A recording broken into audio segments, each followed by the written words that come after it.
Hey loves, welcome to my YouTube channel, and this is a tutorial of how I made this beautiful rose flower, as you can see. Okay, so let's get started.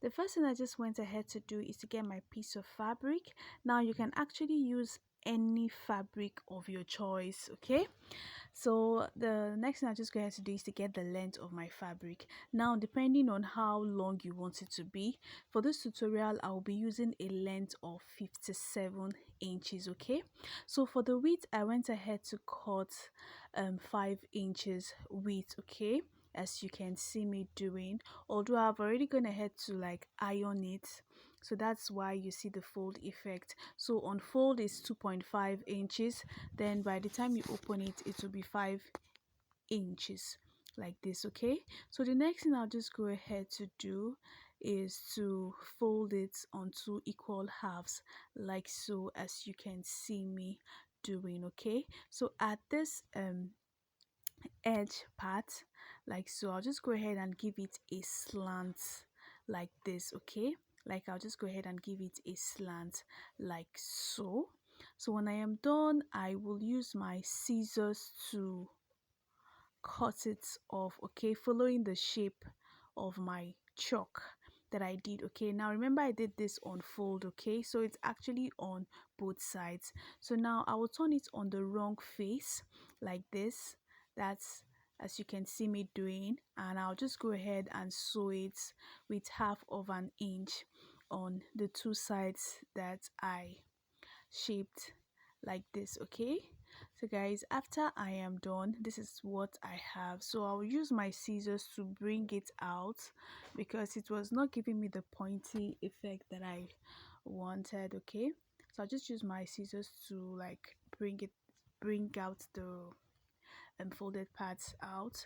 So now from this step, the next step I'll just go ahead to do is to get my needle and thread. Now your needle and your thread has to be long enough, like very long. Okay, so that it will cover up your the length of your fabric. So I'll just go ahead and start sewing like this. Okay, because I want it to have this gather effect, and I'll just go ahead and start sewing it like so. I will just do this in a repeated process. Okay, now look at how I am doing it. Like it's actually in a spacious form.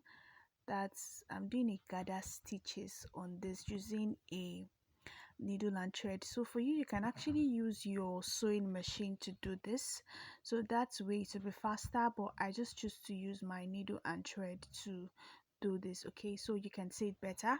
So I'll do it from one end to meet another end. Okay, so this is it. So I am done doing my loose stitches, and I will just go ahead and give it that gather effect. Okay, as you can see me doing. So I'll just go ahead and um draw it like this. Okay, I'll just go ahead and gather it like so. Okay, so now I'll do this gathers effect to like 14 inches. Okay, so this is actually not constant, but depending on how fuller you want your rolls to be. Okay, so but for me, I feel like the 14 inches is okay, and it will give me the effects that I want.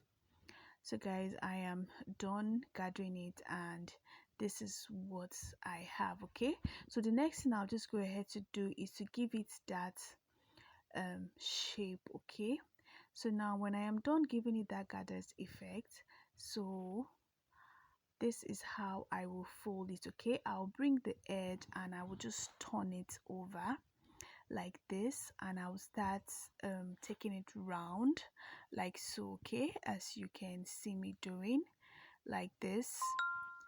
So I'll just take it round, and when I do it like to a little point, like to some point, I will use my needle and thread to hold the bottom part so it could stick together, like it will hold together.